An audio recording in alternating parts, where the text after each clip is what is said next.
بسم الله الرحمن الرحيم ياسين. Barakatuh, my dear beloved brothers and sisters. So in regards to those who are thinking about Islamic studies, to take Islamic studies, I can't say I am a professional or very experienced in this field. There are others who are more, but I would like to share my own journey, my own experience, because perhaps one of you can relate to it. One of you are going through the same thoughts and the same ideas that I had when I was your age, which alhamdulillah wasn't that long ago.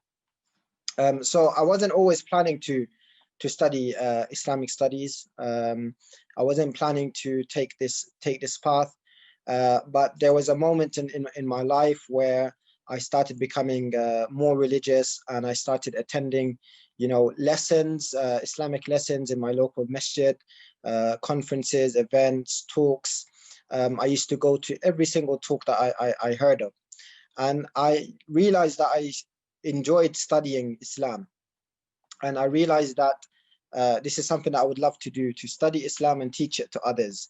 And my aim was to allow people to understand Islam and kind of remove some misconceptions related to Islam. So my passion was after my school and college, when I was doing my A-levels, in my spare time, I would read Islamic books. I would go to the library and read, and I started giving small reminders in my college, and then the Jum'ah khutbahs, and then small circles. We used to go to people at lunchtime and remind them to pray, and then after Salah we will get them some refreshments, snacks and drinks, and we used to give like small lessons, small reminders, 10-15 minutes. So I noticed that this is like a path that I wanted to take, and I needed more knowledge.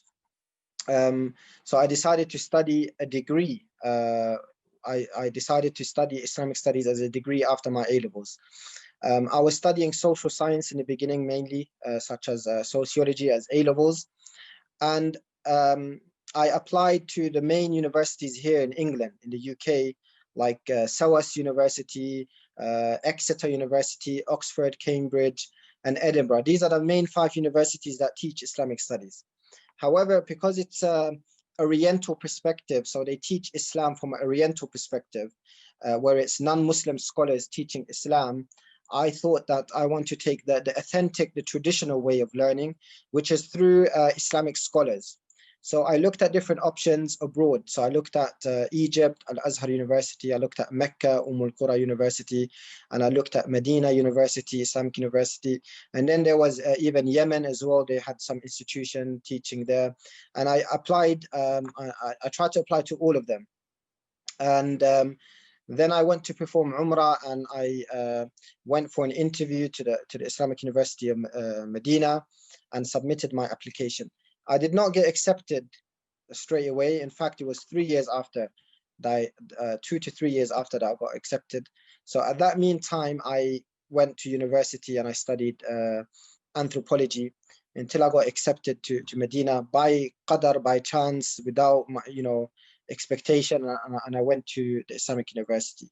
On the side, I was trying to study Islam. I went there for nearly 6 years. I can say that it was the best time of my life.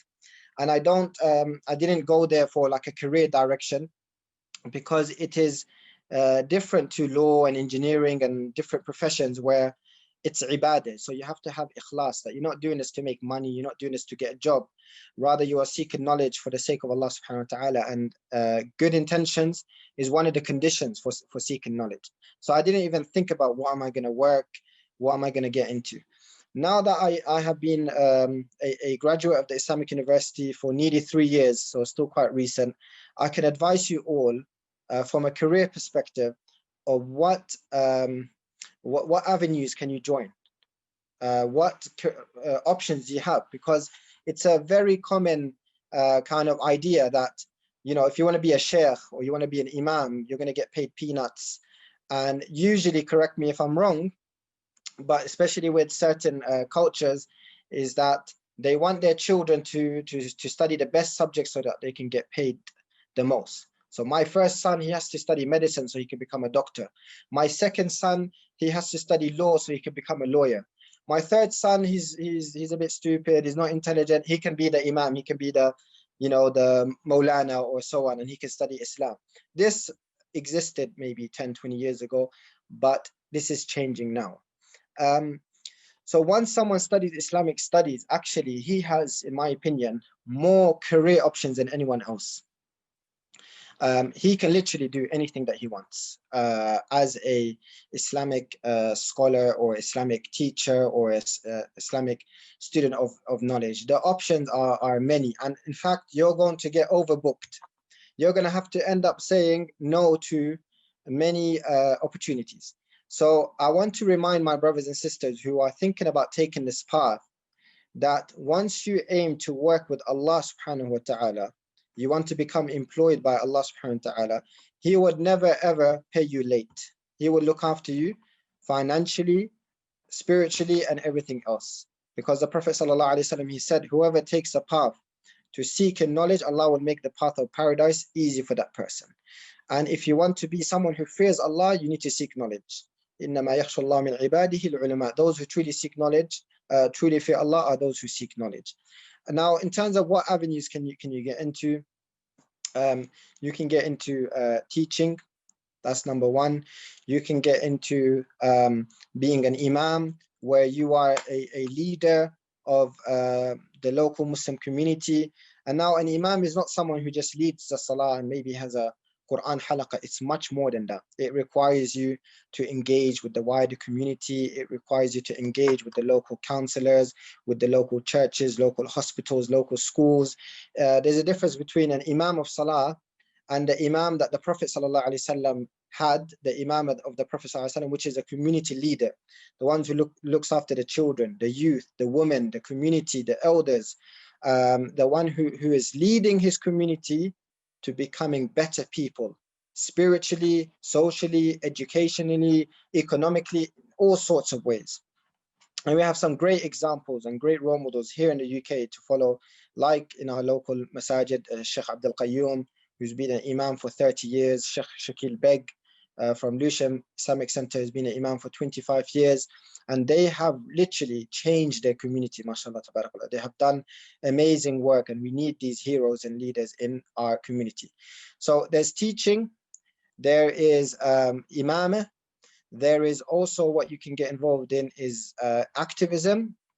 We need students of knowledge who have knowledge to be active in the community, to get involved even in politics, local politics, where they can have Islamic influence over society. That's what a real imam or scholar or student of knowledge should aim to have, an impact, Islamic impact in the community. And scholars and imams, they are important. And if they work with people of influence, if they are people in authority or people of wealth, in collaboration, they can impact the society very well.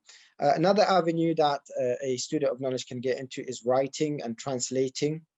So he can translate Arabic to English, English to Arabic. He can translate books. He can translate articles. He can even be a translator as well, whenever there's any guest, if it's in events, if it's in lectures, but also one-to-ones, private meetings. Translation is a very good financial avenue. Also, a person can get involved in youth work. He can become an Islamic youth worker, and he can take that as a profession. There's someone else who's in this meeting. He will talk about youth work as a profession.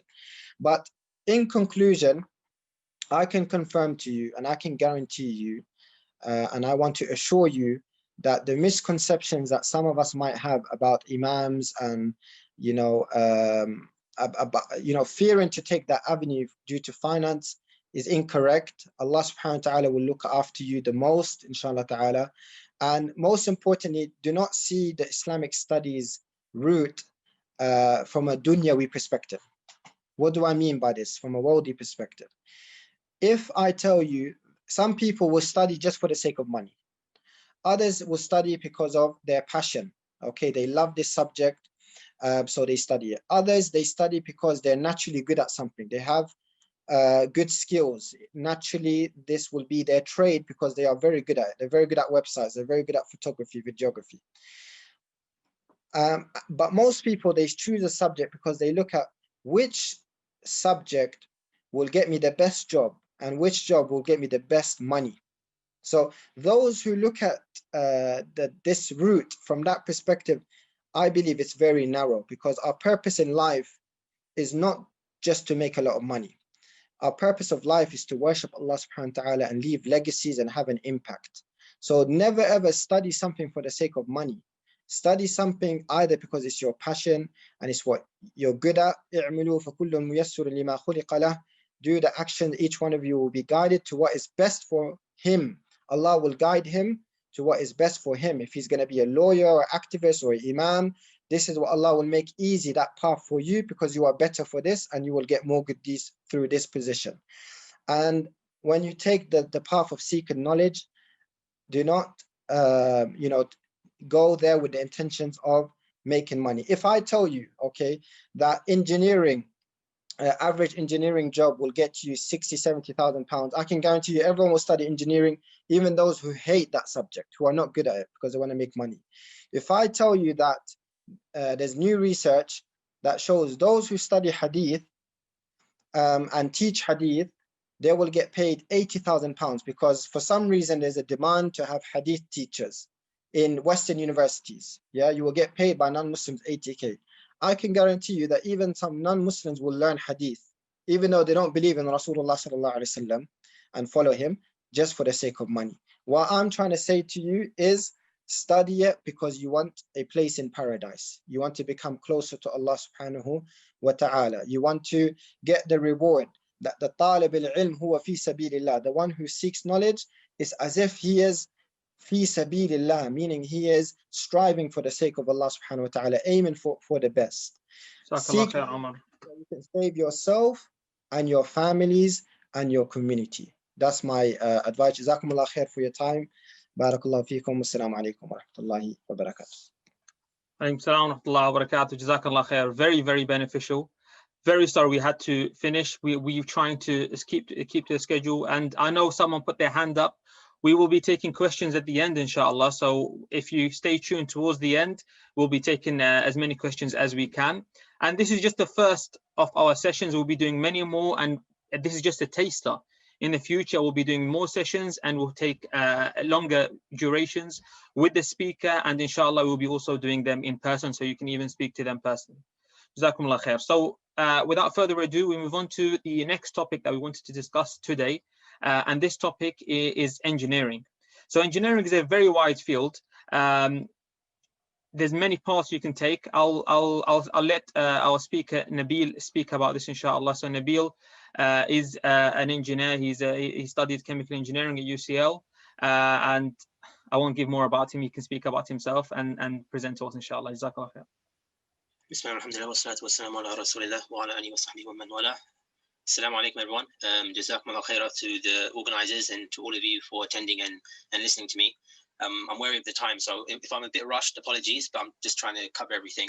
So just to give you a bit of a background, who I am. So my name's Nabil Vora. I was born in East London, and I lived most of my life there. And I lived in West London for a short time as well, in other places. But alhamdulillah, I did well in school and in college, and I got good grades. And for one reason or another, I decided to pursue engineering.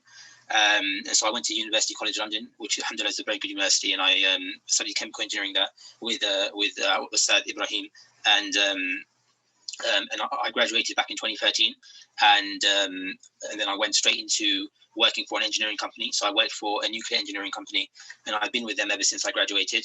And so I studied chemical engineering, and the first few years of the company, I worked in process engineering, which is the same thing as chemical engineering.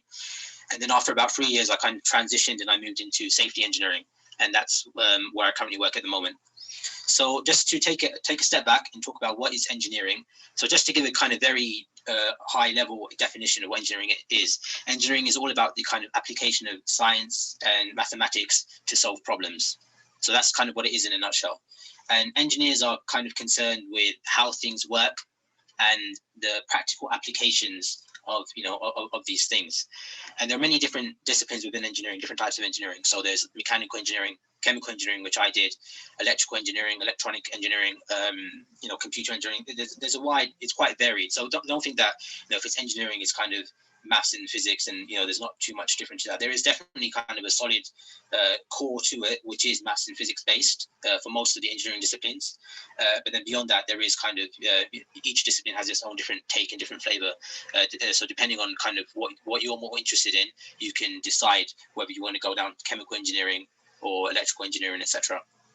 And also engineering, it kind of covers and permeates a lot of different fields and industries.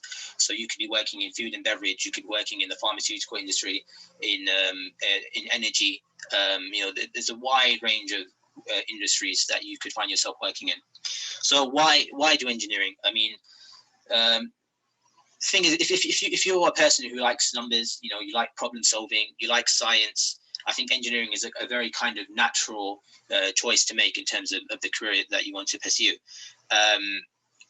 If I really had to kind of summarize it all in one word, or kind of what type of person you need to be if you wanted to become an engineer, it would be that you need to be a problem solver, or you need to enjoy solving problems. Because be it maybe you're working on a calculation, maybe you're working on a report, but kind of what it all will kind of boil down to is that trying to solve a problem or trying to create a solution. And other reasons as to why you may want to do engineering. So like I said, if you like problem solving, if you like numbers, also the opportunities that engineering can present. You can find yourself working in many different environments. You might be working in the office one day, the rest of the week you're working on site, you're working on a big power station, or you're out in the sea working on an oil rig. So if you like kind of working in those different types of environments, you like being a bit hands-on, that those opportunities are there for you as well.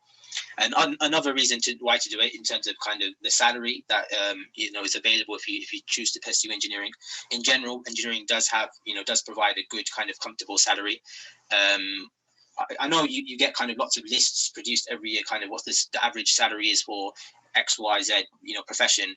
I wouldn't put too much kind of emphasis on those, because in my experience, I've not always found them to be totally accurate. But nonetheless, despite whatever engineering field you want to go down, I will say that you can expect inshallah to have a good comfortable salary, if not a very good salary. And also, engineering in general is a very kind of secure industry. Obviously, different industries might have different kind of peaks and troughs, or good times and bad times. But if you're an engineer and you have like a kind of good solid engineering background, you should be able to move between these industries, and you should inshallah always be able to find work. In terms of the requirements and skills required to pursue engineering, so number one has to be kind of mathematics. You've got to be kind of good with numbers and comfortable with numbers. And then when you say science, I mean specifically I would say physics. Physics is very important in terms of kind of what you'd be doing day to day as an engineer, and especially it kind of permeates all these different disciplines: mechanical, chemical. I mean, if for example, if you were to do like something involved with software engineering, hardware engineering, then I'm not too sure. I can't speak on their behalf, but I don't think physics would be as much a requirement there. But definitely for most engineering disciplines, you definitely need mathematics, and physics is a good one to have.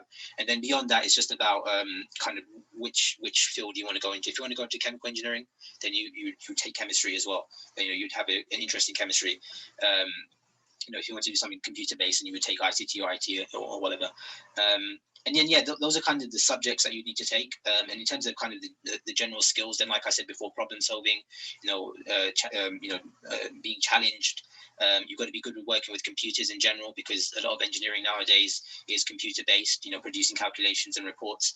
And but it can also be very hands-on, and you can be on site and actually doing kind of hands-on engineering. And then there are other kind of soft skills that you need, which you need in most professions, like team working, being able to work independently, etc. What to expect? So you can expect, like I said, a good salary with engineering. I think it can be quite varied. You know, so you can earn a lot of money, you can do very well. Well, at the very least, you should be earning a comfortable money. And money isn't the be all and end all, by all means. I mean, once you start working, I think you quickly realize that money, salary isn't the main thing. But nonetheless, it is important. And with engineering, inshallah, you should have a comfortable salary. And like I said, job security, you know, that's very important. And in general, engineering is quite a secure field and profession to work in. What else to expect? I mean, it's difficult to say, because you could be working for a big company, you could be working for a small company, and it can be quite a different experience. You could be working on site, you could be working in the office, you could be doing a mixture of both. You could choose to work abroad. So inshallah, if we get a chance, maybe in the question and answer, I can go into more detail. But you know, the point is that you can expect a good, comfortable salary, and good job security, a good work-life balance, and there are a lot of different industries that you could potentially be working in. My typical working day or week, so again, it's quite varied, but you know, typically, you know, I'll have meetings to attend, I'll have calculations to produce, reports to produce. A lot of my meetings will be kind of within my own team, my own discipline, other safety engineers, but then occasionally, maybe, you know, not as frequently, I'd have to interface and have meetings with other types of engineers, and that's where we kind of bring things together. Visiting site and going on site, obviously things have changed a lot now since COVID has happened, and there will be some long-term changes as well. Maybe we'll be working from home a lot more, but nonetheless, you know, calculations, reports, working independently most of the time when you're doing these things, but then also working in teams and interacting with others are things that you can expect to be doing on a typical day or a typical week. Salary, work-life, salary expectations, I already said that, you know, you can expect a good salary. I think engineering generally is kind of at the higher end of starting salaries. I would suggest looking at actual engineering companies and see what their starting salaries are to get a better idea, rather than kind of the generic lists that are produced. And I'd also say that generally speaking, engineering does provide a good work-life balance. Obviously, there are peaks and troughs, and it can differ between different companies and industries. But in general, I think with engineering, a lot of the time you will find that your work is your work, and your home life is your home life. So me personally, you know, I work my hours at work, and alhamdulillah, I never have to worry about work outside of that. And my own life is for me and my family, and my own hobbies and interests that I pursue. And that's very important. You know, I mean, I would take kind of that work-life balance over a higher salary in certain ways. So that's having that good work-life balance is very, very important. And also, it's the other benefit is that in general, you know, engineering does give you a source of halal income, you know, which is also something that we strive for and is reassuring for us. So in summary, engineering is a good halal industry to be involved in. Do good with numbers, problem solving. It's something worth considering if you like science as well. Lots of different types of engineering for you to think about, and different industries that you could be working in. And lots of Muslims do engineering as well. So, you know, you shouldn't be, you know, you should have company, and, you know, you shouldn't be alone. And like I said, if there are any questions, please feel free to ask in the question and answer session. And barakallahu feekum for inviting me today. Assalamu alaikum wa rahmatullahi wa barakatuh. Alaikum salam wa rahmatullahi wa barakatuh. Jazakallah khair. You can tell Nabil is an engineer. He stuck to the time exactly. If I can just mention one more thing before we move on to our next speaker, in terms of engineering, I really want to highlight this point what Nabil mentioned, in that don't think of an engineer as a person who puts on a hard hat and goes off dressed in overalls and goes off somewhere far away. I've graduated from engineering. I've been working for nearly 10 years now. My job is I go to the office like everyone else, shirt and trousers, going to the city, going to London Wall, going to Liverpool Street, work in an office, come back home, and that's it. So don't think in your head that that's the engineer. No, an engineer, he can be the one in a hard hat and in overalls, or he can be the one working in an office. He gets to choose which career he goes to, and both of them can be counted as engineering. So Jazakallah khair. We move on now to our next speaker, Salim. So Salim is he's a teacher. He's worked here and he's worked abroad, and he's now moved on to becoming a head of a department. So he can speak more for himself. I'll just trying to see if I can unmute him, if that's possible. Just give me 1 second.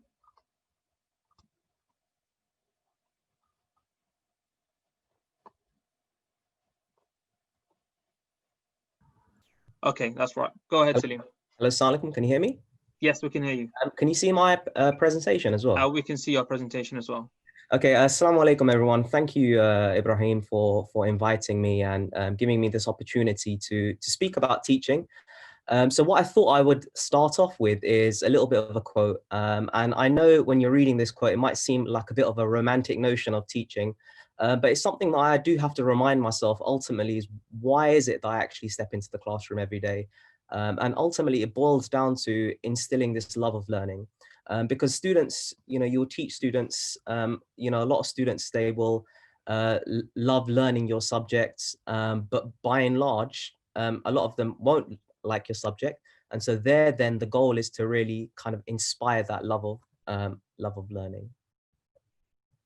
Go to the next slide. So why teaching? And so what I've put here, a few things. I mean, obviously different teachers have different kind of perspectives on this, but these are some of the things that I wanted to kind of highlight as to why you should go into teaching. Because, when I was certainly 15, 16, 17, 18, teaching wasn't the career that I wanted to go in. It's something that came to me later on in life. And so I really wanted to kind of take this opportunity to highlight, some of the benefits and advantages of becoming a teacher. So I wanted to start with the two bottom ones here, making a difference. I think it's really, really important that, teaching is one of those professions that, you open doors for students. You're the ones that are responsible for training starting off that journey for the next generation of doctors, lawyers, engineers, any profession that you can think of. It starts off, with you being a teacher and you inspiring that love of learning for those students who will then go on to join their respective professions. For me as a teacher, one of the things that I like teaching and love teaching every day is different. So, although the curriculum stays the same and you teach the same content, but every time I step into the classroom, it's a different experience. Students have different perspective on things. They come with different questions, and that engagement with students is always different, and it's one of the things I love about teaching. As Ibrahim has mentioned before, and a few of the other speakers, it's not all about money. But one of the things that I suppose when I started teaching that, I wasn't kind of aware of, what was the monetary value to becoming a teacher. And as you can see, the starting salary of teaching is about 26,000 if you're in London. And by 2020 in London, that's with the government is looking to raise that to 30,000 as a starting salary. And so that brings it nicely in line with a lot of professions, medicine and all these other professions, which, typically people associate with, high salaries. Teaching is, moving in that direction. At the top here, I've got opportunities to work anywhere in the world. Again, this is something, growing up in East London, I couldn't have imagined, 20 odd years on, since I left school, I would have ended up in Qatar, around the world, and teaching has certainly opened up those opportunities to teach anywhere around the world. And the one that people often associate with teaching is the holidays. Yes, our holidays are amazing, although I would argue that we rightfully earn those holidays, and you'll see why later on in the talk.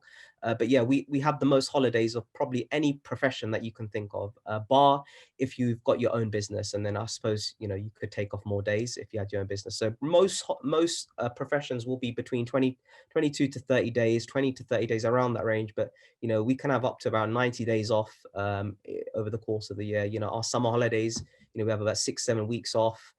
And in terms of as you get older, having a family, having that time with your family is really, really important. So why teaching?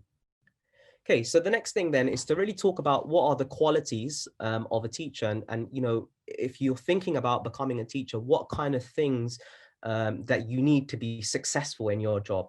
Now, I'm not going to go through every single one of these, but I just wanted to focus on one or two of these cubes that for me are really, really important. Things that I look for when I play a role in recruiting teachers to the school.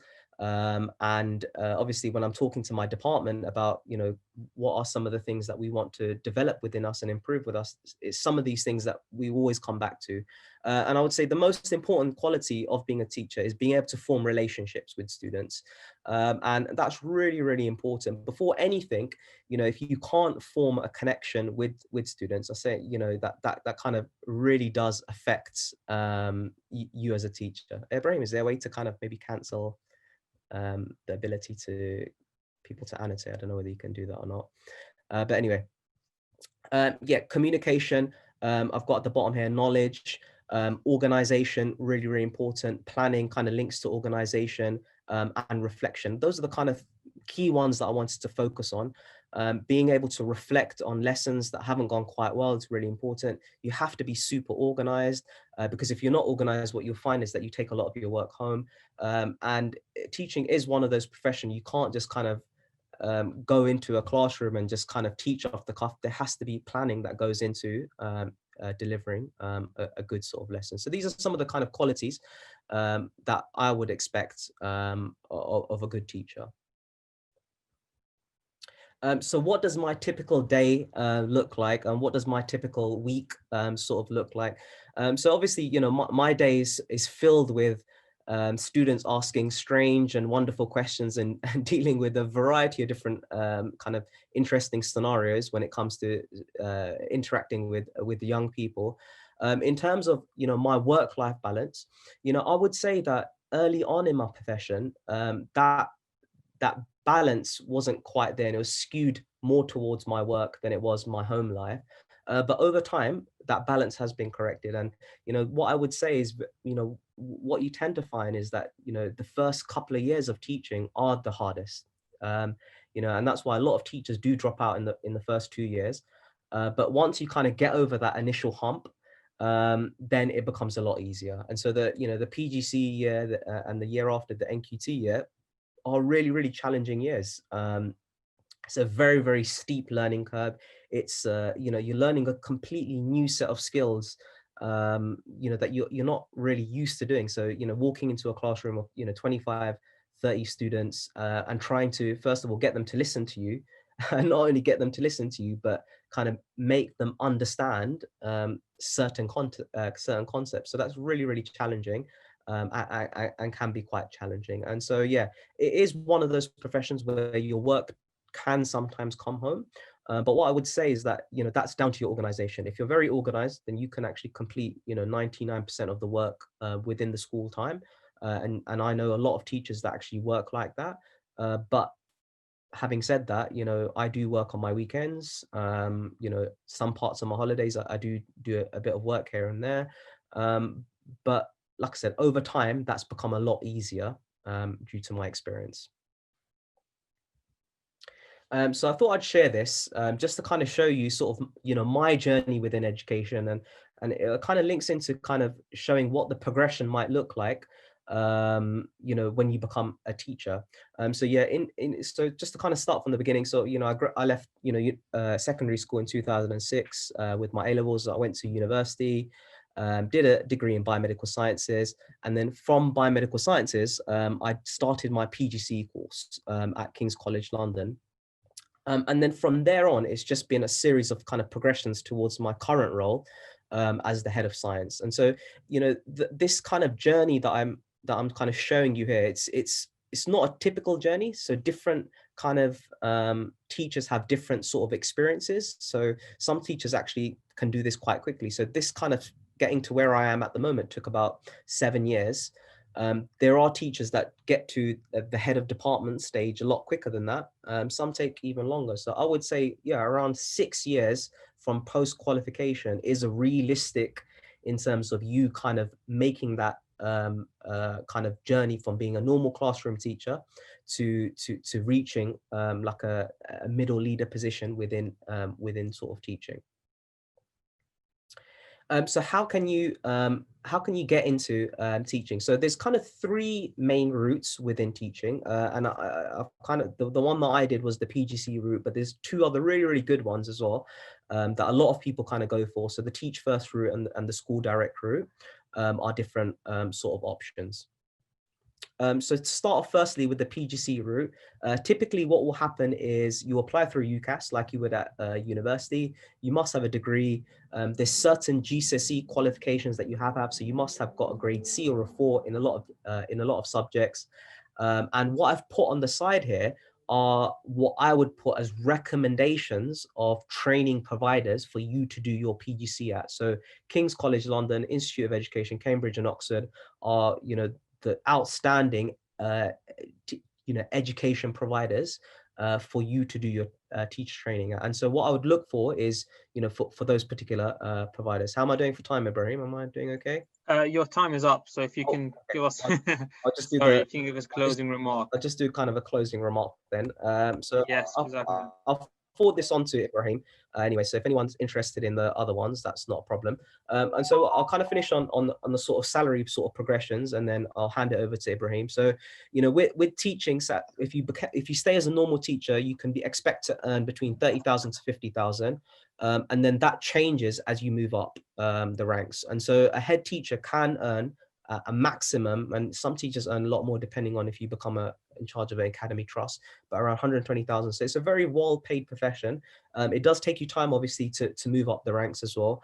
And there's I put a little quote here of something that I researched recently about, the proportion of, Asians in particular, and Muslims, I would say as well, that are in these kind of leadership positions. So there's a great need for more Muslims to enter the teaching profession and take up some of these leadership sort of responsibilities. So hopefully that was a little bit informative. Like I said, if you've got further questions about any of the other teaching routes apart from PGC, feel free to ask me in the comments. Sorry, Ibrahim, for going over time.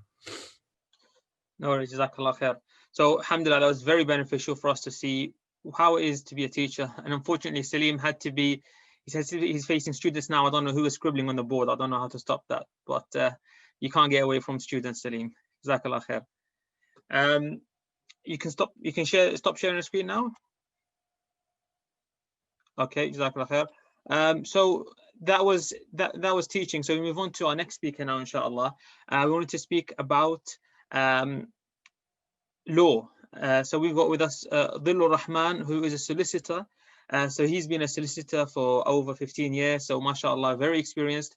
He knows exactly the day-to-day basics of working, so he can enlighten us on that. So I'll move on to you, Dhil. You can start. Assalamu alaikum. Bismillah wa salatu ala Rasulullah wa ala alihi wa sahbihi ajma'in. Assalamu alaikum again, and Jazakallah for inviting me to be a part of this event. There's lots to discuss. I'll be as quick as I can, inshallah. A bit about myself. My name is Dhillur. I am a solicitor. I qualified in 2007. Currently a partner for a firm called Rahman Law Solicitors. We're a niche employment law practice, specialised in employment law, acting for both employers and employees, predominantly employees. But we also, there's one other area that we also specialise in as well, which is defamation or media defamation. I recently represented an organisation that many brothers and sisters may be familiar with, an individual as well, Cage and Muazzam Beg, in respect to their claim against the Times and the defamatory article that was written about them recently. And we are a Legal 500 recognised firm, which ranks us. Legal 500 is a ranking site that ranks all all law firms with respect to their fields, and alhamdulillah, we are ranked amongst the highest of employment law firms in the country.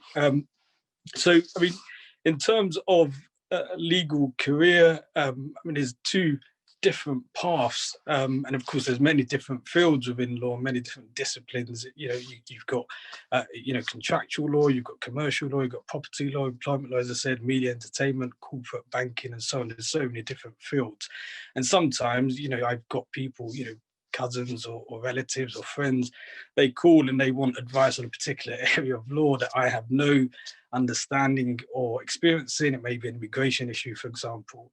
And I always say to them, it's the same as the medical profession. You may be someone who's an expert in, for example, brain surgery, whatever it may be. And if someone calls you about a problem about their foot, it's unlikely that you'd be able to assist them. And it's the same with law as well. You've got many different fields, and each has its own discipline, of course. In terms of the two different areas, usually it's slightly different to the legal career in the US, for example. So in the US, you have a lawyer or an attorney, if you like. And here in the UK, you've got solicitors, you've got barristers. And the difference between the two really is that with solicitors, they usually do all the preparatory work. I mean, they've also got rights of audience, so they can also do advocacy work, such as speaking in presenting in courts, for example. But mostly they don't. So usually they do all the preparatory work, all the drafting is usually done by solicitors, all the client engagement, the contact. So cases effectively always built by the solicitors themselves. And the barristers then come into play when the case is getting in the actual hearing itself, and they then present the case at the hearing. So that's the slight difference between the two professions. The barrister wouldn't really have any client engagement. All their work is usually done through the solicitor, and it's only at the hearing that they may then meet with the client, of course. In terms of what you need to study, of course, I mean, there's no, it's not an obligation that you must do your degree in law. You can do any degree you want.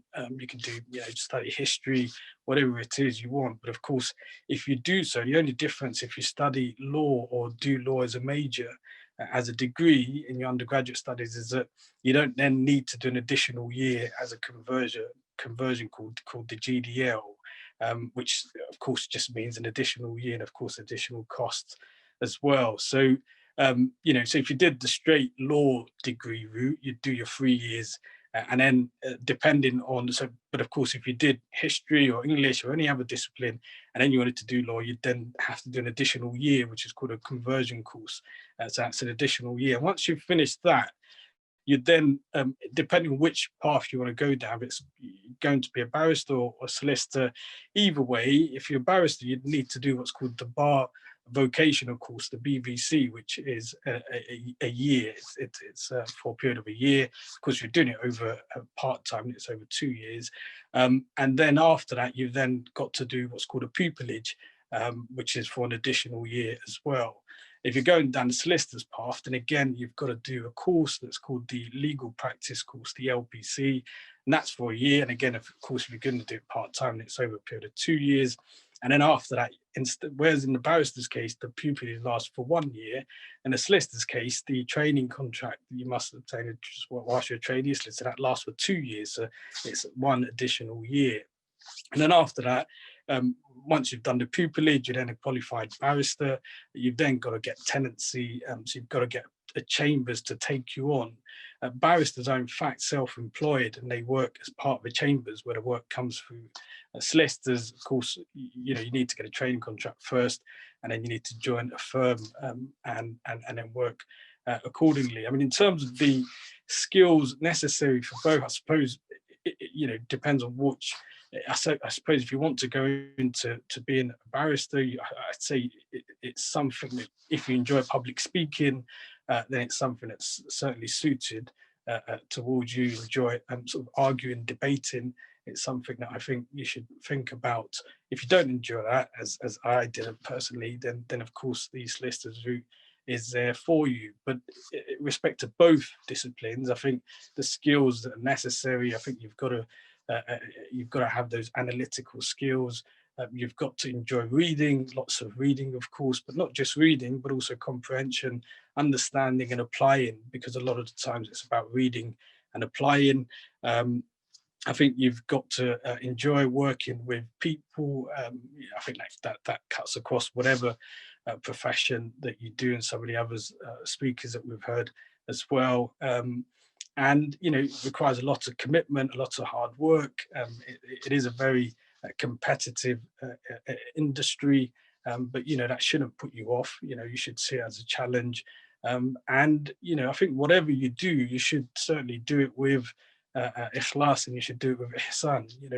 Unfortunately, sometimes you find people want a shortcut to success, and I think Sheikh Ibrahim mentioned when a lot of these Ponzi schemes were going around, and I think he mentioned, I remember him saying that, the advice he often gives to youth is that there isn't any shortcut, unfortunately. Whatever you want to do, you're going to hear, you have heard, and you will hear from other individuals as well from different career paths.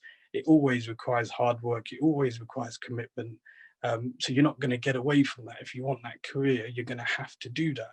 And then, once you've done it, try to dedicate yourself to that profession that you've joined, in terms of wanting to be as good as you possibly can, you know, trying to be the best, learning from people. Sometimes I see many lawyers, they you know, they become solicitor, for example, and after finishing their training within 2 years, they're setting up their own firms. You know, it's good they've got that entrepreneurial spirit, and it's good that we should have that. But, you know, have they really learned enough to be open up their own firms? You know, is that person really dedicated to the profession to really be learning, to be good, you know, really grounded in their work before they go off and set up their own practice? And, you know, it's very rewarding profession. As I said, you get to work on many interesting cases, meet many interesting individuals. From a financial perspective, of course, it's very rewarding as well. And again, it depends on what area of law you go into. The salary is obviously very dependent on the discipline. So, for example, if you're going to be working in immigration, it's probably going to be more legal aid type work, which again, legal aid is a dying phenomenon as well, unfortunately. But of course, if you're then, you know, going into corporate law, then again, the salary is going to be considerably higher. But of course, that can also mean sometimes you find some of the solicitors that do corporate work, because the hours, I mean, they're working significantly long hours. Sometimes they're staying in the office. Some of these large corporate magic circle firms, they provide sleepover beds for the solicitor to stay in, because sometimes the clients that you're working with might be in a different country, might be in China, America, and the time zones are different. So there are those things to think about in terms of, you know, your work-life balance, and sometimes that can burn you out as well. So, you know, things to think about. And of course, you know, always, I think if you're going into a career, think of what area you enjoy as you're studying it, and try to then work a path towards that particular area, for example. So if it's employment that you're interested in, and work towards that. Doesn't then sometimes you find people studying topics or electives or options as they're going along, and it's got nothing, you know, they may, and you've got to be realistic about where you're going to likely to end up. If you haven't studied in, you know, a prestigious university, for example, then, you know, the chance of you getting into a magic circle firm, it's not necessarily impossible, but it's going to be that much more difficult. And so, you know, if you're doing your electives, you know, think about what kind of firm you're going to be going into, or more likely to be going into, because it's no point you studying those topics to get into a firm that you're not going to be getting into. So, you know, think about those things as well. And, you know, I think a point that Ustad Omar mentioned right at the beginning about activism. Again, I think whatever discipline you go into, whichever career path you become, you know, whether it's an engineer, teacher, a lawyer, whatever it may be, I think, you know, every one of us should be activists. And, you know, Allah Jalla wa Ala has given us all specific skills and abilities that He hasn't given to someone else. And He's given that to us, and we should show our gratitude to Allah, and we should use that for the service of Allah. So even if it's something you might be doing, property law, for example, and you might think that that's got nothing to do with your deen or contributing to the deen, but of course you can still use whatever skills that you've got to, you know, it may well be you could contribute to your local masjid, for example. They may have some property transactions or some things that they need assistance with. So you can still apply that. It's all transferable skills. So what I'm saying is, whatever you do, make use of that for the purpose of furthering the Allah's cause as well. And that's all. Jazakumullah khair. Jazakallah khair. That's very beneficial. I think it's very insightful information as well, because many of us, we hear these words, solicitor, barrister, we have no idea what they mean. So it's good to understand that. And inshallah, Abdul Rahman will be with us at the end. If we have any specific questions related to law, we can ask him. Jazakumullah khair. So without further ado, we move on to our next speaker. We will have Mr. Anam Haq, inshallah, here speaking to us about youth work. So Mr. Anam has been working with the youth for over 32 years. So he's very experienced in the field. He knows exactly what's required. And inshallah, we'll have some words of wisdom from him, and giving us more information on exactly what this field entails. So over to you, Mr. Anam. Assalamu alaikum, everyone. Jazakallah khairan for inviting me to do this presentation for you all today. It's going to be quite a very short, brief one. So inshallah, if you've got questions, please ask me at the end. Just to very quickly say, I've been a youth worker now for about 32 years. My youth work career started at the age of 13. Those people who know the area of Brick Lane in the London Borough of Tower Hamlets, lots of restaurants, there's the Brick Lane Mosque there. I used to hang around with friends. We used to play in a football ground called the Gat, which just means a hole. And not really utilizing our time effectively. We used to have a youth worker by the name of Fazlu Haq, who saw us just kicking about a ball, and he introduced us to the youth center, and he said that I'm a youth worker. Why don't you come and join me and see what we do as youth workers and what the youth project does? We took a 5-minute walk down to Whitechapel Road, very close to the East London Mosque. There's a center called the Davenant Center there.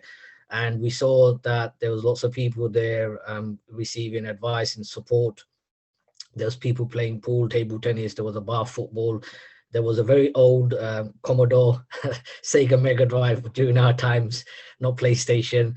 And I got very interested in the work, and obviously I found out that the youth workers, it was a paid job for them, and I wanted to know more about it. I was very interested in going into the city. I wanted to get into banking and stocks and shares. But as I got more into the work, I found out that this was a very beneficial job.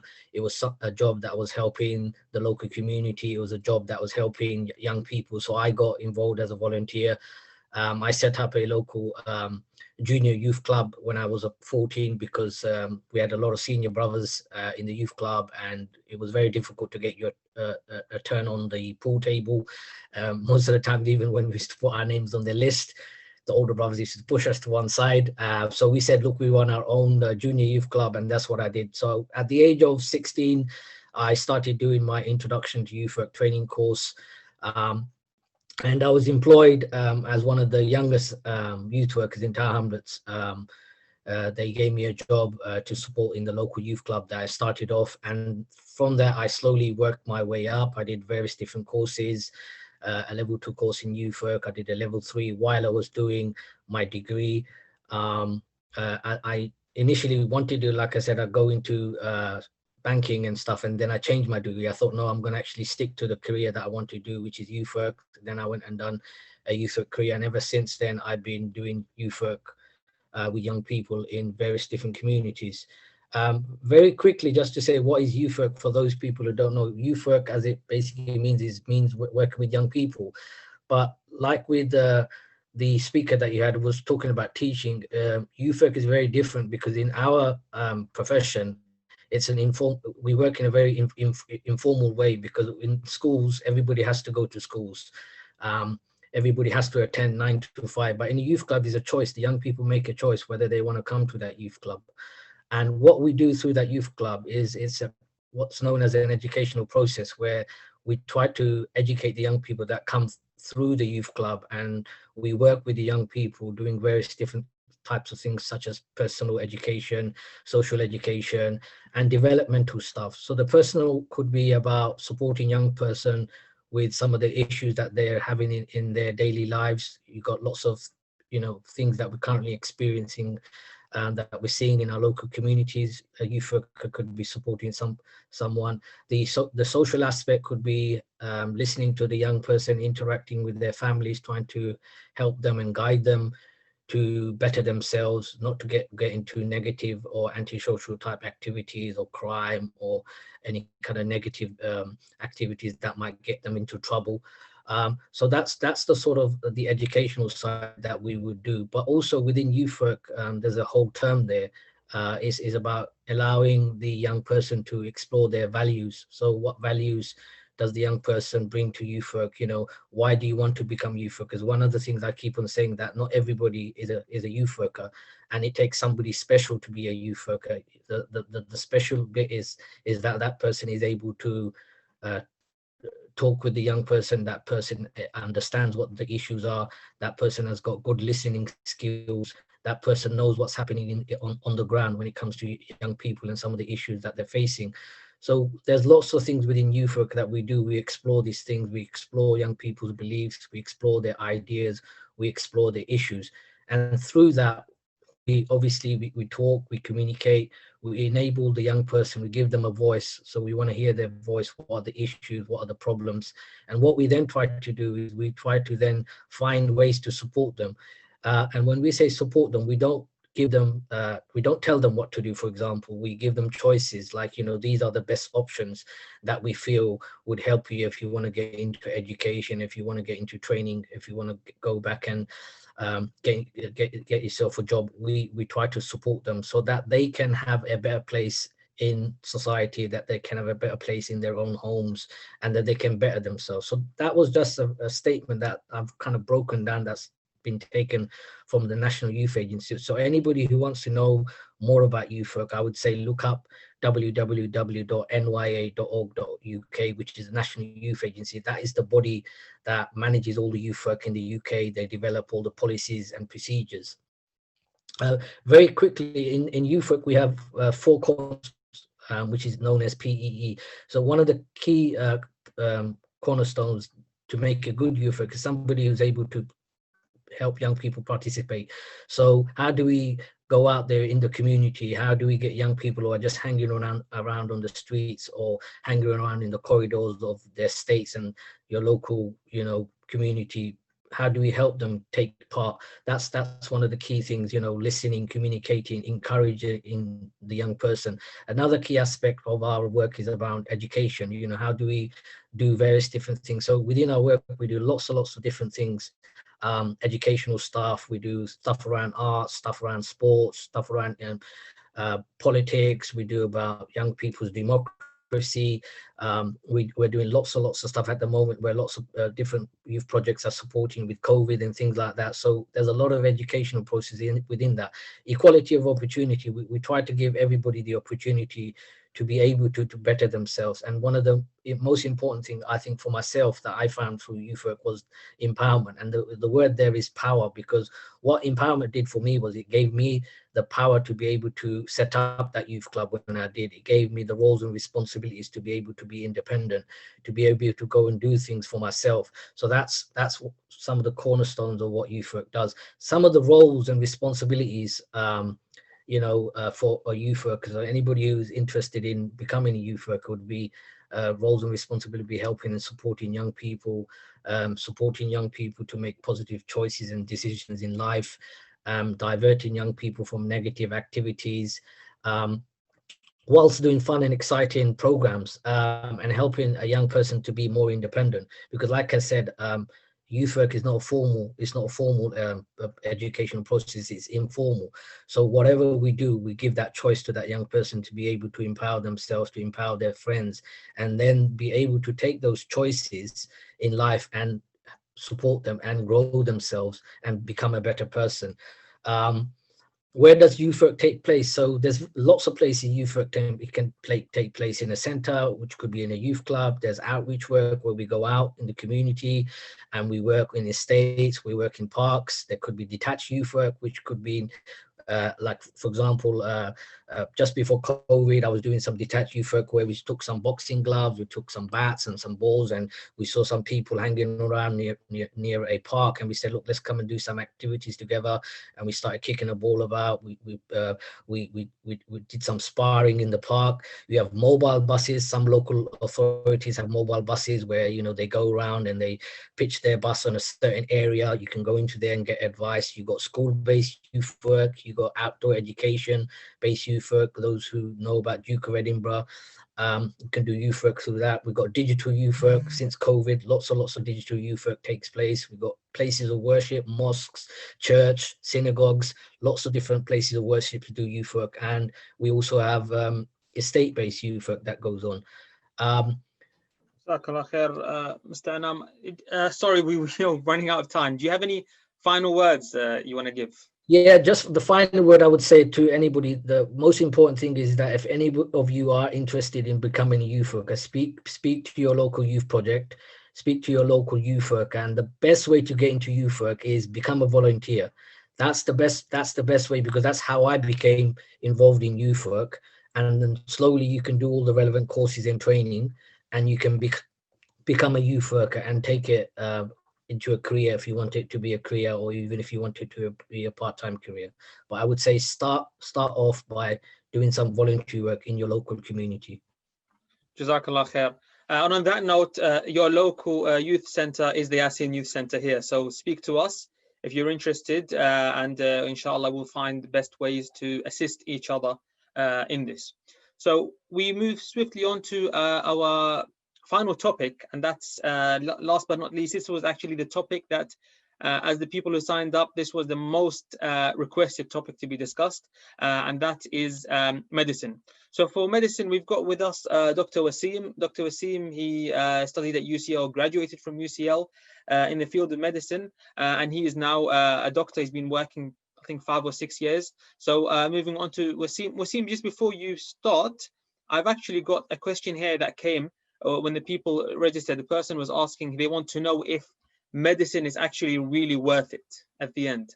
So that's a question for you to answer, inshallah. And just after Waseem, we'll have Omar speaking, just telling us about how to get into medicine, because he's currently studying medicine. So over to you, Waseem. Jazakallah khair. Assalamu alaikum. Can you hear me okay? Yes. Okay. So yeah, as Ibrahim mentioned, I'm currently been working for about 7 years now as a doctor, so graduated from UCL. I know we're a bit short on time, so I'll just run through my sort of journey into medicine, where I am at the moment, and also similar to the other people, just discuss briefly what kind of skills you need, sort of the career progression, the variety and diversity within medicine, and also a typical working day for myself. So Bismillahir Rahmanir Rahim. So alhamdulillah, I started, I've kind of decided quite late, I would say, to do medicine. It was just before the UCAS applications. Don't know if they still use UCAS, but it was around lower sixth form. And initially I was deciding between dentistry and medicine. And what swayed me more towards medicine was more the variety within medicine, and how you can sort of dictate your career after post-graduation. And it had more of a generic appeal to me with regards to the diversity of the specializing fields. Having said that, during university, medicine was very different as an undergraduate than it was as a postgraduate. So it is a long undergraduate career, so it's 5 to 6 years in most universities. And my other brother's going to talk about university stuff, so I won't go into too much detail there.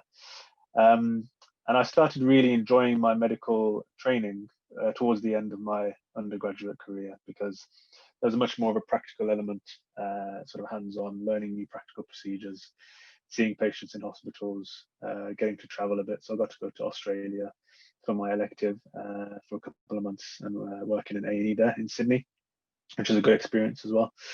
And then I came back and worked, moved back home to Birmingham, closer to family, got a job. So one of the benefits of medicine is that there's always pretty much 100% guaranteed to get a job when you graduate. There is a slight variety in where you get your job, depending on how competitive the jobs are in particular areas. Northwest London is actually one of the more competitive areas, but even then, within London, there's still plenty of jobs around, and people do often commute to their work. And then since then, I did my foundation training, which everyone does. So you're based in hospital for the first 2 years. You can also have a job in a GP surgery as part of that block. And those years are really about getting to know which part of medicine you like going forward in your career, but also trying to become a good doctor, a well-rounded doctor. And it's sort of around your second foundation year that you can decide whether you want to specialize first in hospital medicine or in primary care, which is general practice. And then having decided that, you can then decide amongst an array of specialties in hospital medicine, which specialty appeals to you.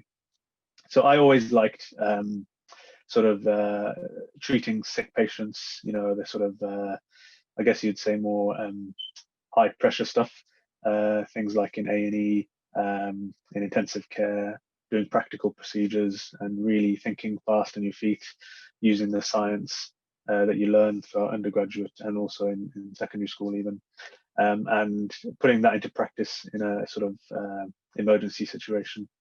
So I decided after my foundation years to specialize in anesthesia and intensive care. And when you when you apply for that job, you have to apply for the job again, obviously, to get a training post. You then have to do certain rotations. So you do, for example, 1 year working in A&E and medicine, and then you'll work in intensive care for 6 months to a year, and then you'll start doing your anesthesia training. So you still get a good variety of work. Now, obviously, that would be completely different to someone else who's decided to be a GP, and they'll just start working in a general practice and seeing patients in a general practice for pretty much the rest of their career. Having said that, there's always an option within each specialty even to sub-specialize. So it was all about, for me, deciding what kind of character traits I had, what I enjoyed at work, and trying to fit that with my chosen specialty. There are obviously still postgraduate exams to do within whichever specialty you do. So for example, in anesthesia, you still have to do 4 or 5 exams once you're in training. So you may be in your early 30s still sitting exams alongside your work as well. When you are training, before you're a consultant, if you're working in the hospital, most specialties will have to do on-call at night shifts and weekends. And that's pretty much across the board in most hospital specialties. Whereas in GP practice, most people don't have to work night shifts due to the nature of the work, obviously. Going on to salary, so the salary is decent. It's very much enough to get by. Obviously, it varies depending on what specialty you choose, but most people will start on a salary of 30 to 35,000 in the foundation year, and it actually quickly jumps up very quickly. So within 2 years, after the end of your foundation year 2, pretty much every doctor will be on at least £50,000. And it depends then whether you carry on down the hospital specialty, your salary will hover around 60s, 70s until you're a consultant, or whether you go into the GP domain. And to become a GP is slightly quicker. It takes about 3 years after foundation years. And your salary can then range between 60, 70,000 to sort of astronomical figures, depending on what kind of GP you are. If you run a practice, you can get funding from the primary care network, and many of them earn 6 figures. Just to add on to the financial thing, so a lot of people do what's called locum work, which usually is at the same place they work, but just extra shifts, and they are paid again a lot more. So if you do need to earn extra money or cash, you can always work within the NHS. Obviously, we're in a COVID pandemic at the moment, so there's plenty of extra work going around. So more often than not, you're saying no to work rather than trying to look for work, if anything. Wasim, any final any final words you want to say? Yeah, I would say, just to finish off, it is a very challenging career, but you have to be very patient. You have to be quite resilient. It is very humbling, obviously, seeing patients at their worst and trying to help them. And also from a personal perspective, you can't treat everyone as best as you want to. Your skills are only limited. It's all in the hands of Allah. And sometimes you just have to accept that. So there is a lot of humility within it. But you do get to know society quite well, regardless of which specialty you do. You get to know yourself and your own character quite well. Yeah, your day is very varied often. So I would say it's definitely been worth it. It's very enjoyable. I'm still learning every day, still learning new things, new sort of science, new technology, new procedures. I very much definitely say I'm still enjoying it, even though I've been doing it for so long. Jazakallah khair. Very, very beneficial. Since this was a very popular career, inshallah we will, yes, we're having very limited time, but inshallah I plan to have a dedicated session just for medicine, because so many people are interested, and we can bring people from different fields, from a GP, from a surgeon, all of that, to tell us how it can be. And if the circumstances allow it, we can actually do it in person. So inshallah we move on to Umar Al-Haddad to tell us about how to get into medicine, because Umar is he's in medical school right now, so he's fresh from within the university and knows exactly how it is. So over to you, Umar. Assalamu alaikum, Jazakallah khair for the invite, and Jazakallah khair for Dr. Wasim for that insight. I'm gonna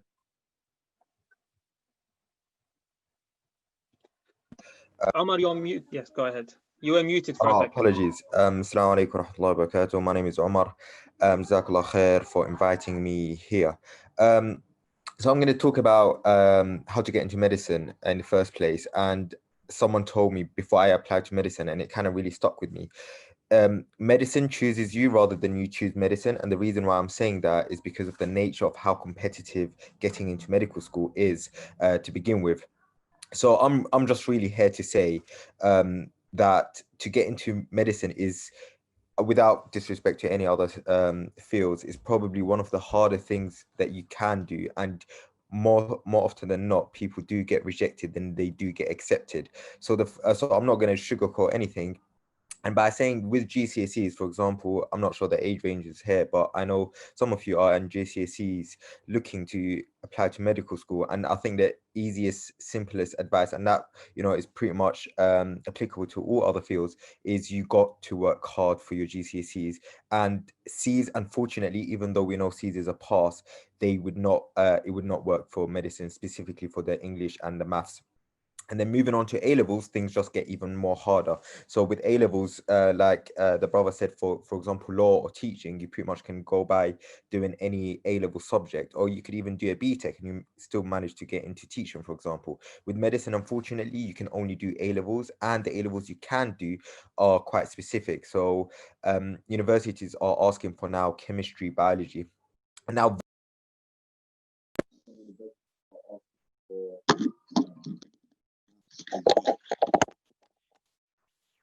so it's very important that you pick those subjects for university. And even within A-levels, within the first year, if you're in AS, you need to make sure that you're doing your work experience. And if it's with the COVID, they're much more lenient than that. But you have to now start thinking about in terms of finding work experience. And unlike your peers who are not applying to medical school, you have to do so much more in terms of extracurricular work experience, even preparing for interviews. And on top of that, you have to do admissions test. And we know people who got 9 A stars, and now people are is in terms of numbers. So 9 for example, at GCSEs, they get 4 A stars at A levels, and they still couldn't get into medical school simply because they failed an admissions test, or even they did well in it, but they couldn't get in because their interview was slacking, or simple stuff, they didn't have enough experience. So I'm really here to tell you that medicine chooses you rather than you choose medicine. So if you do know that you want to do it, you kind of just have to work hard in terms of GCSEs and A-levels. And it's true for everywhere else, but it's something that people don't know how important it is once it's too late. So in the Q&A, if people are applying to get into medicine, inshallah, we could help you guys in terms of your application, personal statement, interview, and admission test, inshallah. Jazakumullah khair. Wassalamu alaikum wa rahmatullahi wa barakatuh. Alaikum salam wa rahmatullahi wa barakatuh. Jazakallah khair. Very useful. Sorry, there is one more person I forgot to introduce. We've got Dr. Dean with us here as well.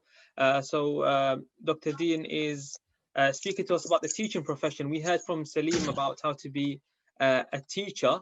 We heard from Salim how to be a teacher, but from Dr. Dean, we want to hear how to be a teacher from an academic perspective in academia. So if you're able, yes. Hello, Dr. Dean. Assalamu alaikum. Alaikum salam.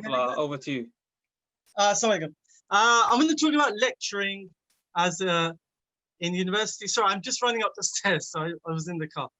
The who, what, why about lecturing. So to become a lecturer at university, you need to have a PhD nowadays. But who should do this? Who should become a lecturer? If you want to make a real difference, and one thing I noticed about lecturing is that your students never forget what you tell them. You can inspire people, and there's a empowerment that comes with becoming a lecturer. You have students for 4 to 5 years at university. You have students for about 2 or 3 years at college. And whatever you tell them, whatever you inspire them with, they usually never forget for the rest of their lives. That's what really drives me about lecturing. Now, who should do this job? Let me just tell you a bit about the qualifications. So if you do a PGC, you can teach in any school, primary school, middle school, or high school. And then if you want to start teaching at a high level, college, you don't need the QTS or PGC anymore. And if you want to lecture at university, you could be join as a PhD candidate.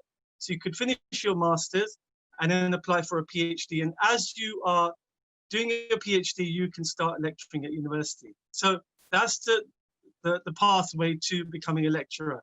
Now, why I encourage Muslims to get into academia and into becoming a lecturer is that we have a shortage of academic studies done by Muslims in many, many areas, especially the youth itself. We still don't have, other than research that I've been doing for about 12 years, we don't have any academic data on Muslim youth itself. And these are the kind of things that we can do about our issues, whether it's Islamophobia, whether it's youth attitudes and behavior, societal trends, psychology, mental health. We really need more Muslim lecturers because that really, really will help society as well. So I think if you want to make, I know it's a cliche, make a difference, but I'm sorry my camera's shaking. If you want to make a real difference, and I mean that by, let me give you an example of that. I've had literally thousands of students, and my students will contact me years later and say, sir, we remember something you told us. I'll give you an example. I had one of my students who wasn't a Muslim, but he went to Africa and he started a school and a piece of land with doing organic farming. And he emailed me like 7 years later, and I said, he said, sir, you inspired me. You said something to me about making a difference, adding value. And that's why I'm here today. And that's happened many, many times, not because I'm anything special, but it's just the profession itself. You get this opportunity to have a one-to-one with these young people who can go on to do great things. And I think that's priceless. And this is why I do it. And anything that you do, if you can really, really feel that hunger for it. So it's not about all these great careers that you've learned about today. It's about the one that you want, that you will do the best in. So when it comes to lecturing, you can choose from hundreds and hundreds of subjects. And that's the amazing thing. If you're interested in plastics, you can be a lecturer in materials. If you love psychology, mental health, there's social psychology. There is anthropology, there's sociology, maths, physics. There's so many subjects. There isn't a single thing in the world that you can't be a lecturer in. If you like ants, you can study ants for the rest of your life, subhanAllah. So it is so vast, so amazing as a career that, you know, when I walk into a lecture theatre, I feel amazing, not because of me, but because of the opportunity Allah has given me to inspire all these people. And you're doing it with evidence. You know, like we say, we have Quran and Sunnah, we have Sahih Hadith. We also have, in academia, we back it with evidence and research. So we're always using evidences for what we're saying or what we're teaching or what we're backing up. And that's the amazing thing about it. So it's evidence-based, and then on top of that, it's your own findings. Now, in terms of the actual lifestyle of a lecturer, you get your lectures will only be about 15 to 20 hours a week, sometimes even less. And then you get 15 hours a week just to research. So you're getting paid to read. You're getting paid to read your own favorite subject. So imagine that. It's an amazing thing. So you get paid to study what you love. So I don't think there's a job like that in the world where, you know, people are paying you and to do something that you're interested in. And what will happen is your associate or assistant professor or your professor, the dean of the school, you will consult them about what you want to research. So you can say that I want to find out about problems that poor people are having. You know, why are people hungry on the streets? I want to do research on Muslim youth. I want to do research on a certain problem. It could be something you feel. Now, if they give you permission, they'll give you funding as well. There's very little funding at the moment, unfortunately, because of the economy around the world and the COVID. And even before COVID, a lot of the funding had been cut. But you can still get funding. So you get money to do the research, and then you can gather your findings, gather your data and write up a report. You can even write books from that data that you collect. So it's really, really something I highly recommend, that we need more and more Muslims to become academics. And many communities that have succeeded because they have more academic people. So they become the people who join the think tanks, they advise governments, and we don't have many Muslims doing that. So we don't have people that, if you watch a Hollywood film, you always have that, that Hollywood scene where there's a professor or really bright guy. Muslims need to be that bright guy. Yeah, you want to be that professor. I don't know many Muslim professors, so you want to be that professor, you want to be that inspiration, inshallah, so that you can see that your ideas are being embedded into society. Good ideas that really add value to humanity, benefit mankind. That's our job as Muslims.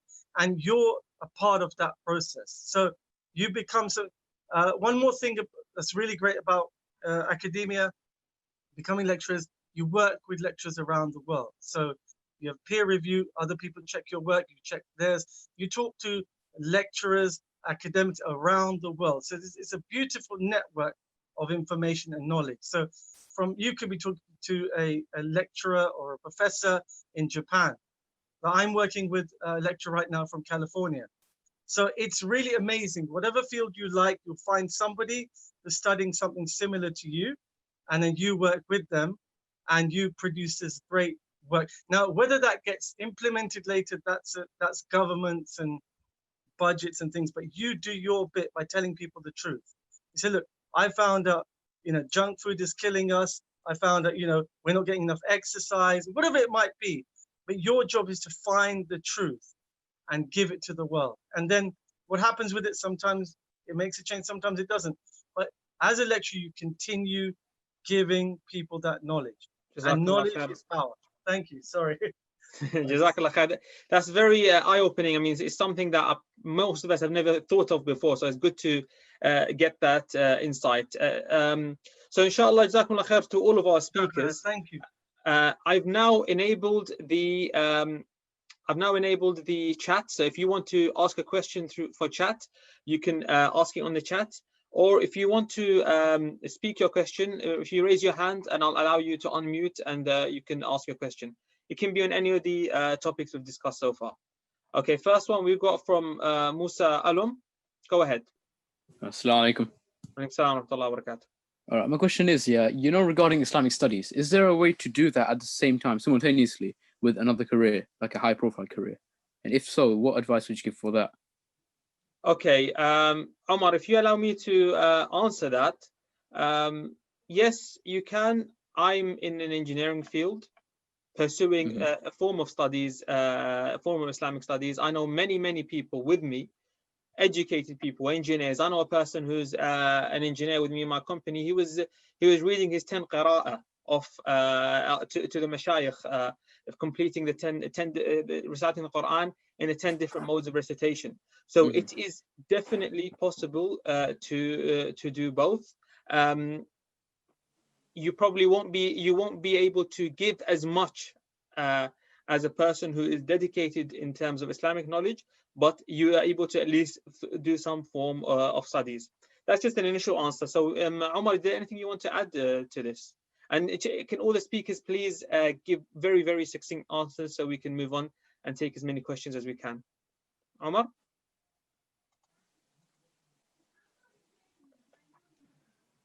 Sorry, what was the question? Can you pursue Islamic studies as well as another field at the same time? Yeah, of course, you can. And historically speaking, Muslim scholars, they had a profession, and they studied, and they were teaching. In fact, they were teaching, for free, teaching the people for free. And as for profession, they would have a profession. So today, for example, you might have someone who's a businessman, and he uses his money for da'wah and for his program. Or you might have someone who has a profession. He could be an academic, he could be a lawyer, he could be an engineer, but also he's a talib ilm. And we have contemporary scholars who have that position. and even classical scholars who have a profession, who have a trade, who have a skill, and they are, Muslim scholars or Muslim imams. In fact, I think this is the best model to have, to be self-sustainable, to have your own funding, to have your own kind of independent work and job, and you give da'wah voluntary.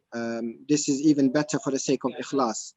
But if this is not possible, then there's no harm of having an organization or mosque that covers your expenses, sponsors you, so that you can be fully committed, fully dedicated, 40 hours a week for da'wah. Jazakallah khair. Just for people who are asking questions, you can ask questions in the chat, and if you're one of the presenters, you can answer in the chat. That allows us to answer many questions simultaneously and get through as much as we can. So Jazakumullah khair. That was from Musa. Next question from Yusuf. Go ahead.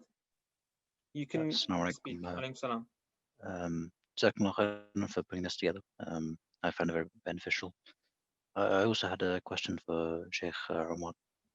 I just wanted to ask, what would be the best time to apply for university, Islamic university like Medina, particularly if you're, let's say, doing a degree in the UK at the moment and you want to go afterwards, what would be the best time?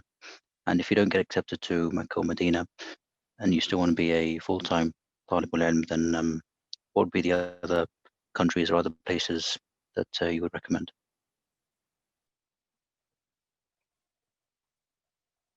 Omar, are you able to answer that?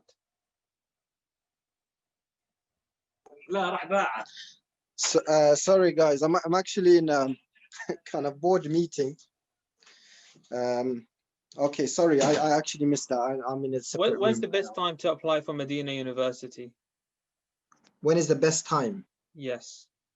That is the $1 million question. I get this question a lot, and I can say I have no idea how it works. Age range as well in terms of your phase in life.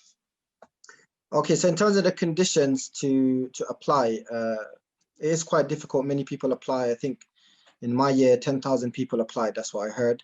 Only 30 people got accepted. So it needs lots of dua and tawfiq from Allah subhanahu wa ta'ala. But don't let that put you off. It is possible. You have to be under 25 years old. You have to apply online. It's very simple. The website is even translated.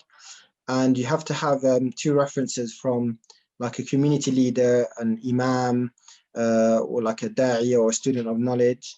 You need to get 2 references from them, character references, so that they can confirm that you're serious about studying, and they can confirm that you have good character and you pray in the masjid and so on.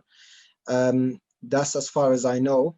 But don't let that again put you off. You apply regardless, because this is without a doubt the best thing that you can do ever in your life, to seek knowledge and to study the deen. Jazakallah khair. We'll take one more question from the people who have their hands up. So Rashid, if you're able to unmute yourself and ask your question. Yes, go ahead. You're unmuted. You can speak, Rashid.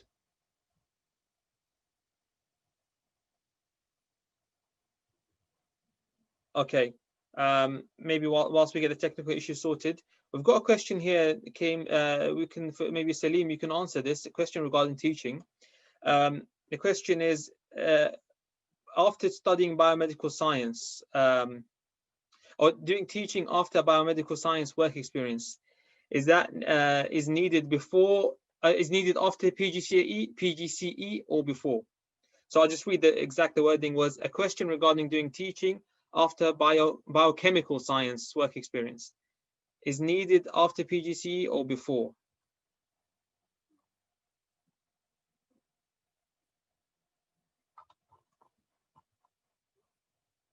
Salim, are you there?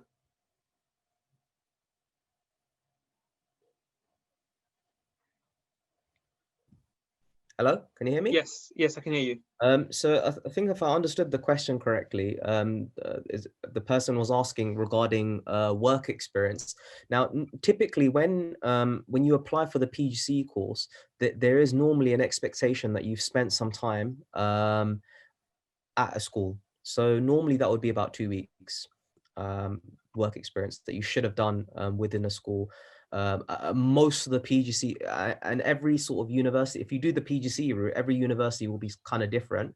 There is, I think, some flexibility if you pick some of the other routes, like the Teach First route and the School Direct route, because with the School Direct route, for example, there's an expectation normally that you're actually coming as a working, having previously done like a different sort of career beforehand, and you're coming into teaching. That's typically normally the kind of profile of people that do the School Direct route. But yeah, I think after you've done a degree, you need to have shown some sort of work experience before you apply for the PGC course. So I think that's, you know, that would be for most PGC providers. Jazakallah khair. Rashid, are you able to ask your question now?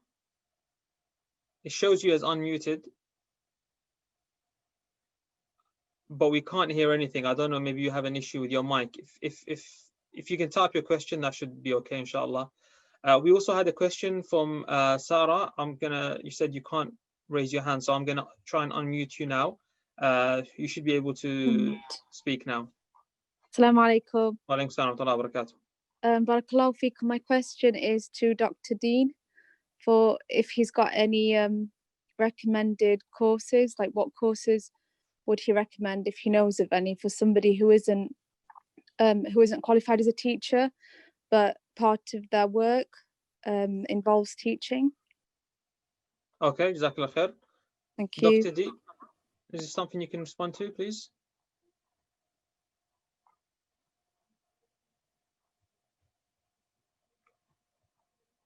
I actually can't see him on the list here. I'm not sure if he's being disconnected. I can't see him, but what we can do is, if you can email us your question, YaseenYouthTours@gmail.com. We'll forward that on to Dr. Dean, and inshallah be able to provide you with an answer. Apologies for that. Okay, I've got a question. I could actually, Nabil, if Nabil is here, there's a question that says, how long after a degree can you be in a managerial role in the engineering field? Is it something you can answer, Nabil?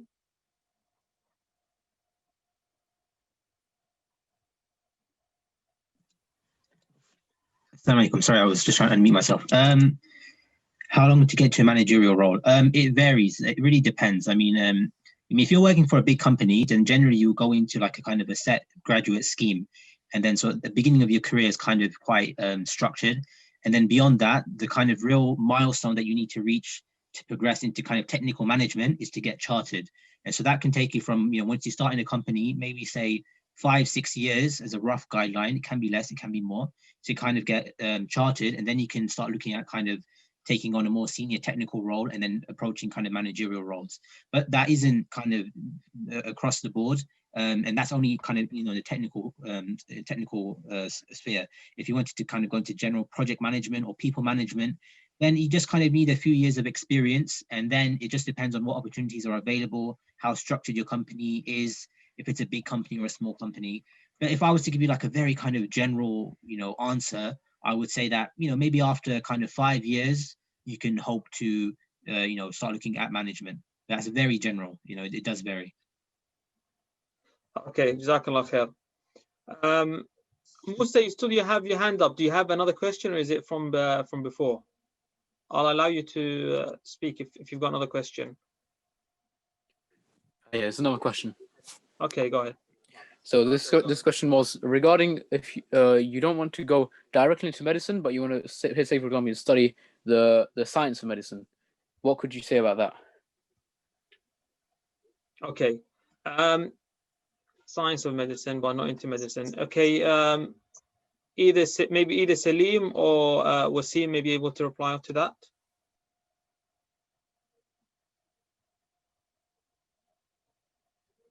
If any of you know is able to give an answer, you can speak. Could you just repeat the question? He wants to. You don't want to study actually be a doctor, but you want to study the science of medicine. You know, the first things are always sorry for the doctors out there, but one of my jobs as the head of science, you know, I always encourage students to look beyond medicine, look beyond dentistry, because, you know, science is a vast sort of field, and there's lots of areas within within science that a lot of students don't actually know. And what I always actively encourage students to do, that I teach, is, you know, look at different options. Now, I'm not too sure about the science of medicine, but there's lots of sort of degrees out there that touch upon various aspects that you'll cover on the medical course. So you can, so for example, speaking about myself, I did a biomedical sciences degree, but then I specialize in pharmacology and physiology. And I know that, you know, if you do a general biomedical science degree, you can specialize in lots of different aspects of medicine. And that, but obviously you won't be a doctor, but you'll cover a lot of those kind of topics, I would say, that come up in medicine. So hopefully that answers that question in part. Jazakallah khair. I mean, what I can add to that is, I personally know, when we know a few people who are doing some sort of form of medicine, but they're doing that in a postgraduate role. So as Dr. Dean was speaking about, you moved into academia, you're doing a PhD in some form of medicine that suits you the best. So whether it's vaccinations or anything else, that's one way that a person could study the science of medicine, but without actually going to being a doctor. Then we've got the question from Rashid about what is a question that's generally asked in an interview. So anything in general, regardless of the role. Any of the speakers want to answer this? So in general, what would you be asked in an interview?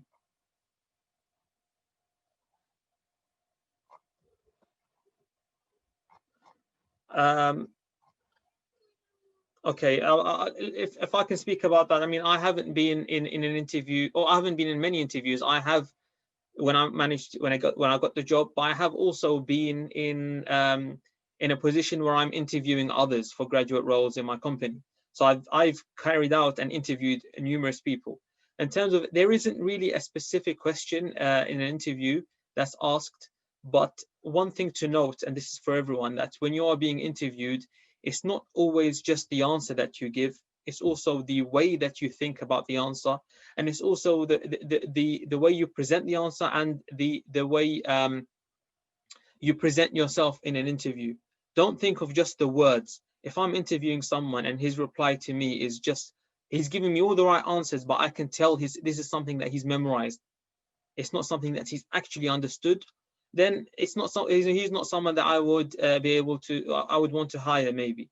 But if it's someone that doesn't really give me the right answer, but I can see this person is thinking and trying to get me the right answer, and this is someone that I can, maybe I would want to hire him.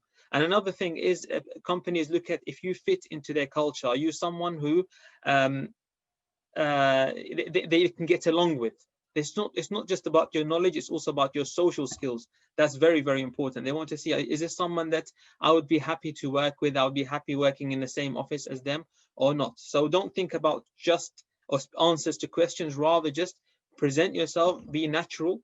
If this is your natural state and you present yourself at that, like that, and they like you, alhamdulillah, you got the job like that.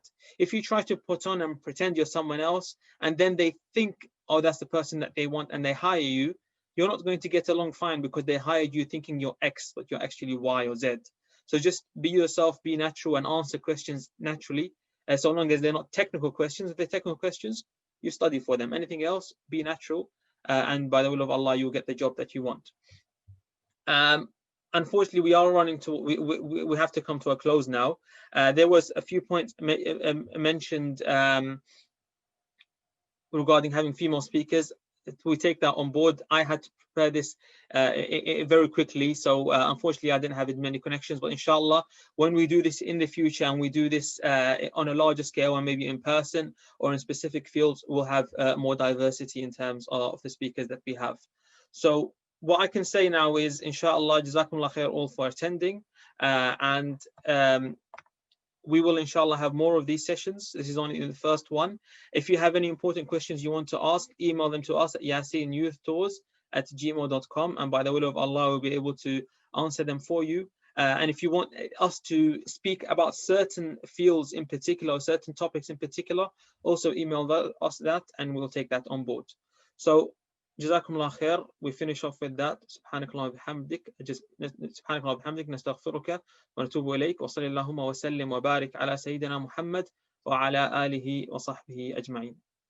بسم الله الرحمن الرحيم ياسين